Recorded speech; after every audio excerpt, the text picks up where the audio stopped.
being the clever chap that I am, remember to put a drawstring in, because otherwise you've got to get the wires from there to there. Oh, right, yeah. And it ain't going to happen. No. One of those proud of yourself moments for Yeah, remembering it. Oh yeah, I'm good. I'm real good.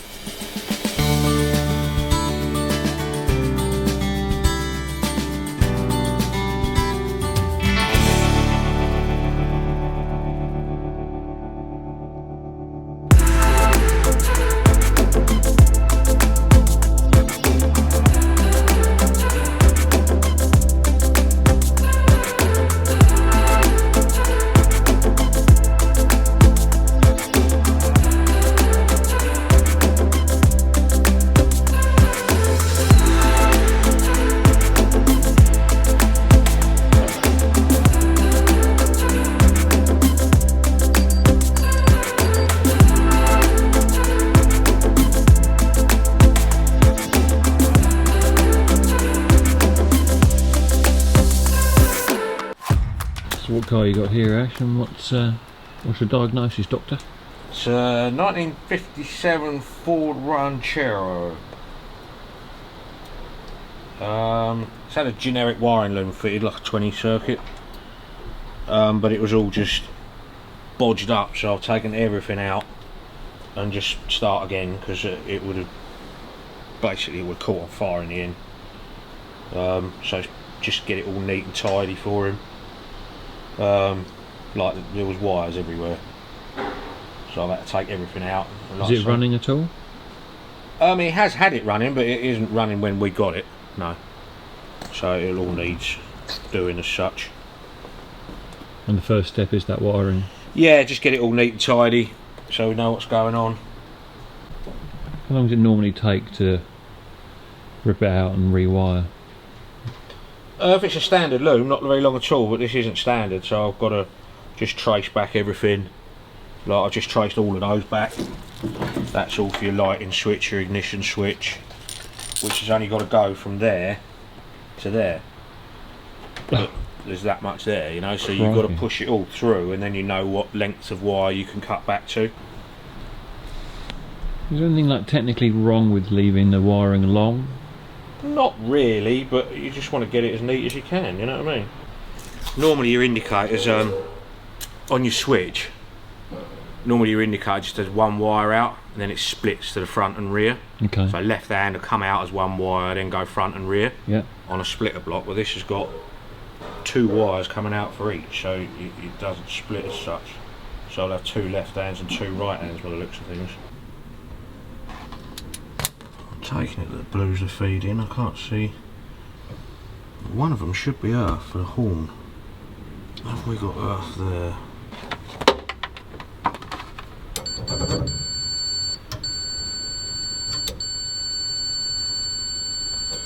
Right, so you shouldn't need an earth feed. So that's indicator out. You've got to have two wires in, which will make the flasher work. Because what it is, you've got obviously a switched signal out, but every time it's switched as well, it needs to go to the flasher unit system. Let's have a quick look at that. Indeed. So what exactly are you doing at the moment? Just so I know where all the wires go, like that one there feeds that, and then jumps up to feed, that's ignition on, so it powers up your coil, and then powers up the automatic choke.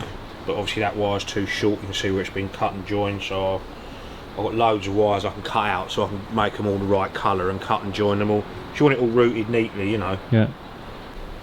Right, so we know we've got a main feed in, so I think now we can start screwing bits in and running wires where they want to go.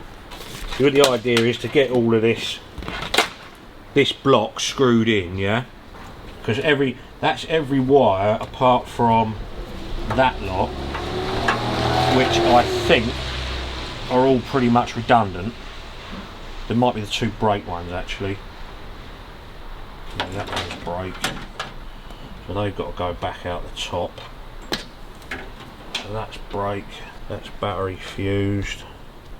Okay, so that's just your brake light feed, which is what we want, because it'll just go into the brake switch and then back out. You just got to run everything and then you cut it all to length, and you know, because like that goes to there, but you don't want it that length, you just want it spurring out of there. Once it's all wired up and I know it's all working, before it comes out against the loom tape, or I'll just chop that lot off, because they're no good to man nor beast. You know those BT green boxes at the side of the road for all the telephone wires? You see the engineer, he opens it up and you think, how the hell do you know? How do you know of all those wires what should be what? Is it colour coordinated? Well, no, all this loom, it's all written on them. Okay. Very small writing somewhere.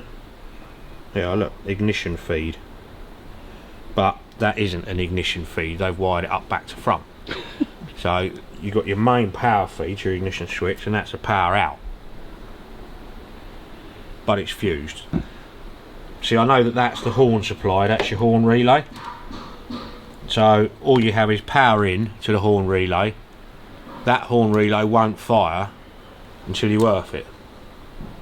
Okay. Hear it? So then that powers up your horn.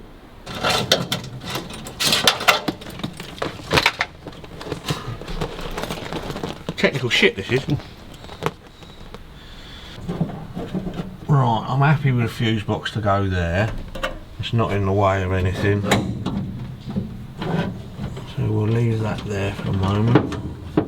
To the back of the car, which one's this? Running lights, so that's your rear side lamps. So we need brake lamp feed, and we need left hand and right hand indicator. Right. So what have we got here? Right rear turn signal. Petrol gauge. Oh, spaghetti junction, isn't it? It looks like that.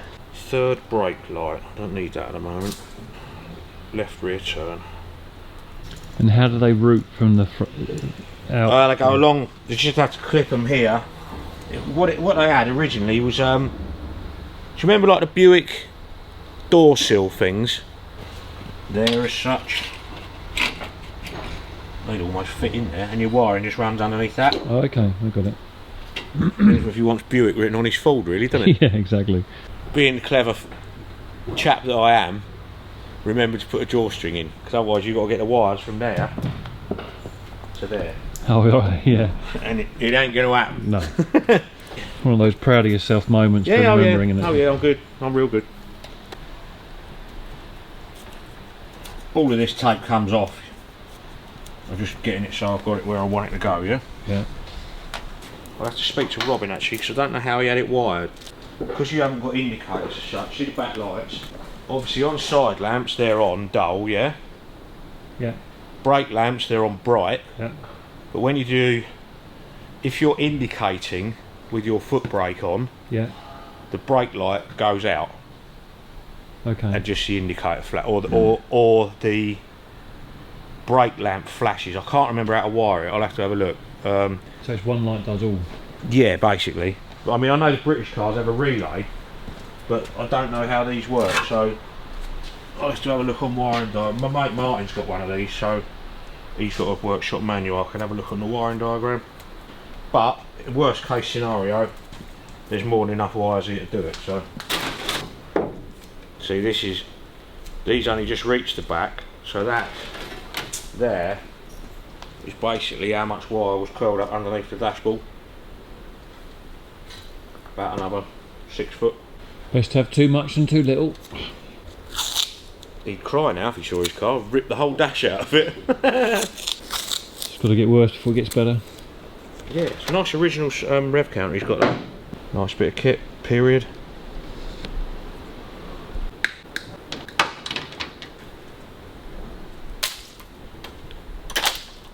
So this is a little bit of a top tip, isn't it, really? Oh, the drawstrings, yeah. Is to attach a bit of string to the end of the bit you're pulling out. Yeah. And then as you pull it out, that leaves a string there. It allows you to pull it back through. Just don't tug on the string too hard. Yeah, the only other thing is you want to don't leave edges like that, because it'll get caught up, so just put tape all around it all. Yeah.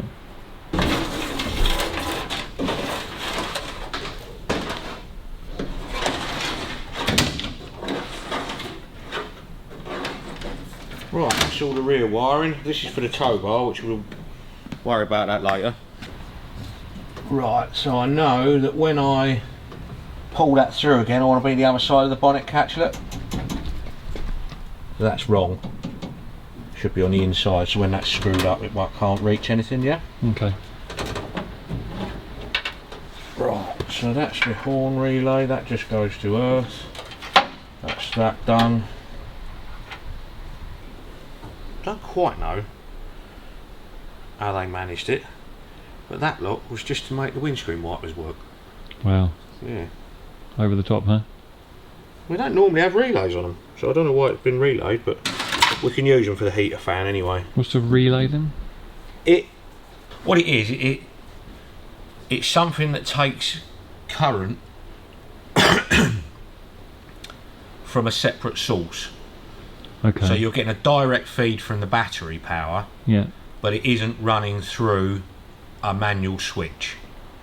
So you're taking power from something else? Yeah, you have a live wire, yeah, that goes into here, and then when this clicks you have a live wire out, but you have to have a live wire to the switch side of it.